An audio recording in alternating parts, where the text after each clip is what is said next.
കൊച്ചി കടവന്ത്രയിൽ നിന്ന് കാണാതായ സുഭദ്രയെ കൊന്ന് കുഴിച്ചുമൂടിയതായുള്ള സംശയമാണ്. ആലപ്പുഴ കോർത്തശ്ശേരിയിൽ കുഴിച്ചുമൂടിയ നിലയിൽ മൃതദേഹം കണ്ടെത്തിയിട്ടുണ്ട്. അല്പസമയം മുമ്പാണ് കടവന്ത്രയിലെ അയൽവാസി നമ്മളോട് പ്രതികരിച്ച് ഷർമിള കൂട്ടുകാരിയെന്ന രീതിയിലാണ് സുഭദ്ര പരിചയപ്പെടുത്തി കൊടുത്ത് ഇടയ്ക്ക് വരാറുണ്ടെന്നും ഈ സുഭദ്രയുടെ ജോലി പണം പലിശയ്ക്ക് നൽകുന്ന ജോലിയാണ്. ഒപ്പം അപ്പോൾ അത് കളക്ട് ചെയ്യാൻ വേണ്ടി സുഭദ്ര എത്താറുണ്ടെന്നും തരത്തിലുള്ള പ്രതികരണമാണ് അയൽവാസിയുടെ ഭാഗത്തു നിന്നും ഉണ്ടായിട്ടുള്ളത്.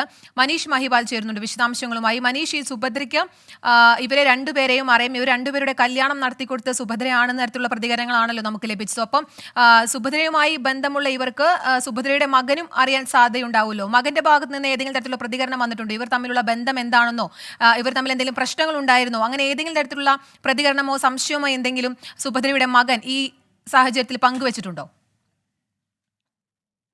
ഏറ്റവും പുതിയ വിവരങ്ങൾ കൂടി പങ്കുവയ്ക്കുന്നു. കഴിഞ്ഞ മാസം 7-ാം തീയതിയാണ് കുഴി എടുത്തതെന്നുള്ള വിവരം നമുക്ക് ലഭ്യമായിട്ടുണ്ട്. ഒപ്പം തന്നെ ഈ കൊലപാതകത്തിന് തൊട്ടു മുമ്പ് ഈ സുഭദ്രയെ കാണാതാകുന്ന സമയത്ത് സുഭദ്ര സ്വർണ്ണാഭരണങ്ങൾ ധരിച്ചിരുന്നു.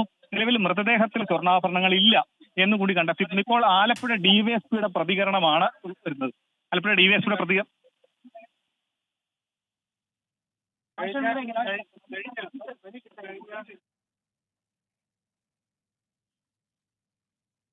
ഏറ്റവും പുതിയ പ്രതികരണമാണ് മനീഷ് മഹിപാൽ പങ്കുവെച്ച്. ഇപ്പോൾ ആലപ്പുഴ ഡിവൈഎസ്പി സംസാരിക്കുകയാണ് തത്സമയം.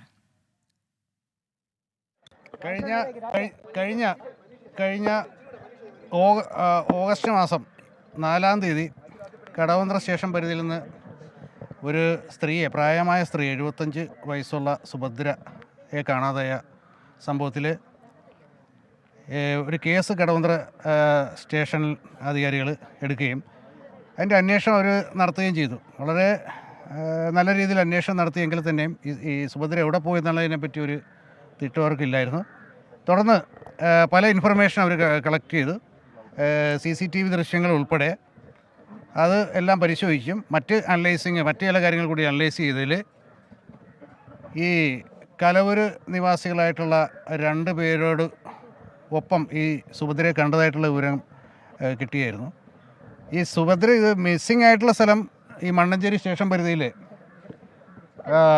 പിന്നെ ഈ കോർത്തശ്ശേരി ഭാഗമാണ് എന്നുള്ളത് മനസ്സിലായി. അപ്പോൾ അവിടെ 2 ദമ്പതികൾ ഇവിടെ വാടക വീട്ടിൽ താമസിച്ചിരുന്നു. അവരോടൊപ്പമാണ് വന്ന് ഈ സുഭദ്ര താമസിച്ചിരുന്നത്. സുഭദ്ര ഈ ആത്മീയ കാര്യങ്ങളിലൊക്കെ മുഴുകി, അതേപോലെ തന്നെ ആരുമായിട്ട് പരിചയപ്പെട്ട് ഒരുപാട് പരിചയക്കാരൊക്കെ ഉള്ള സ്ത്രീയായിരുന്നു. അങ്ങനെ എങ്ങനെയോ ഇവർ 2 പേരുമായിട്ട് പരിചയത്തിലായി. ഇവരുടെ വീട്ടിൽ വന്ന് തങ്ങിയ ശേഷമാണ് ഇവരെ കാണാതെ എന്നുള്ള വിവരം പരിസരവാസികളിൽ നിന്ന് മറ്റൊക്കെ നമ്മൾ ഈ കേസ് ഏറ്റെടുത്തതിന് ശേഷം കടവന്ത്രയിൽ നിന്ന് ഈ കേസ് മണ്ണഞ്ചേരി പോലീസ് സ്റ്റേഷനിലേക്ക് അതിൻ്റെ ഫയൽ അയച്ചു കൊടുത്തതിന് ശേഷം നമ്മൾ ബഹുമാനപ്പെട്ട ജില്ലാ പോലീസ് മേധാവി ആലപ്പുഴയുടെ മേൽനോട്ടത്തിൽ ഈ കേസ് അന്വേഷിക്കുകയും മറ്റും ചെയ്തു. അതിനുശേഷം ഇവിടെ പരിസരവാസികൾ വന്ന് അന്വേഷിച്ചതിൽ ഇവിടെ താമസിച്ചിരുന്ന ഈ ദമ്പതിമാർ മാത്യൂസ് എന്നും ശർമ്മളയെന്നും പേരുള്ള ഉദ്ദേശം 38 വയസ്സ് പ്രായമായിട്ടുള്ള ദമ്പതിമാരെ കാണാതില്ല എന്ന ഒരു കാര്യം മനസ്സിലാക്കി. തുടർന്ന് അന്വേഷണത്തിൽ ഇവിടെ ഈ കൂടുതൽ സംശയങ്ങൾ ബലപ്പെട്ടു. കാരണം ഇവരെ ഒരു പ്രകാരത്തിലും കോൺടാക്ട് ചെയ്യാൻ സാധിക്കുന്നില്ല. ഇവരുമായിട്ട് ബന്ധപ്പെട്ടവരിലൊന്നും കാര്യങ്ങൾ മനസ്സിലാകുന്നില്ല. അങ്ങനെ നമ്മളിവിടെ ഒരു കഡാവർ ഡോഗിനെ, ഈ മൃതദേഹം കണ്ടെത്തുന്നതിന് സഹായിക്കുന്ന ഒരു പോലീസ് നായയെ ഇന്നലെ ഇവിടെ കൊണ്ടുവന്ന് പരിശോധിപ്പിച്ചു. മായ എന്ന് പറഞ്ഞ ആ പോലീസ് നായ വളരെ വിദഗ്ധമായ രീതിയിൽ നമ്മളിപ്പം ഈ ബോഡി കണ്ട ഭാഗത്ത് അതിൻ്റെ ഒരു മുന്നറിയിപ്പ് നൽകി. തുടർന്നാണ് നമ്മളിന്ന് നമ്മുടെ അമ്പലപ്പുഴ തഹസീൽദാറുടെ സാന്നിധ്യത്തിൽ ഈ സ്ഥലം ഓപ്പണാക്കി പരിശോധിച്ചപ്പോൾ ഒരു സ്ത്രീയുടെ മൃതദേഹം ഇവിടെ കാണുന്നുണ്ട്. ഇനി അതിൻ്റെ ഫർദർ കാര്യങ്ങൾ നമ്മൾ കൂടുതൽ അന്വേഷണത്തിലേക്ക് കൊണ്ടുപോകേണ്ടതായിട്ടുണ്ട്. ബോഡി ഇപ്പം കാണാതായിട്ടുള്ള സുഭദ്രയുടെ ബന്ധുക്കൾ, മക്കൾ അടക്കമുള്ളവർ ഇങ്ങോട്ട് വന്നുകൊണ്ടിരിക്കുകയാണ്.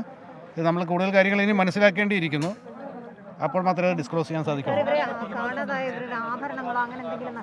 അല്ല, അത് അന്വേഷണത്തിൻ്റെ ഭാഗമായിട്ട് നമുക്ക് ഇപ്പോൾ ചില കാര്യങ്ങൾ നമുക്ക് ഇപ്പോൾ വെളിപ്പെടുത്തുന്നതിൽ ചില സാങ്കേതികമായിട്ടുള്ള ബുദ്ധിമുട്ട് അത് അന്വേഷണത്തെ ബാധിക്കും.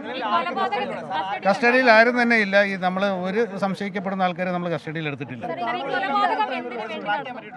ഏതാ ഇപ്പം അതിൻ്റെ കാര്യങ്ങൾ നമുക്ക് നോക്കുകയാണ്. അപ്പം ഇത് പല സഹായകരമായ പല ആലപ്പുഴ DYSP സംസാരിക്കുകയായിരുന്നു. ഈ വാർത്തയുടെ വിശദാംശങ്ങളിലേക്ക് എത്താം ഇടവേളയ്ക്ക് ശേഷം.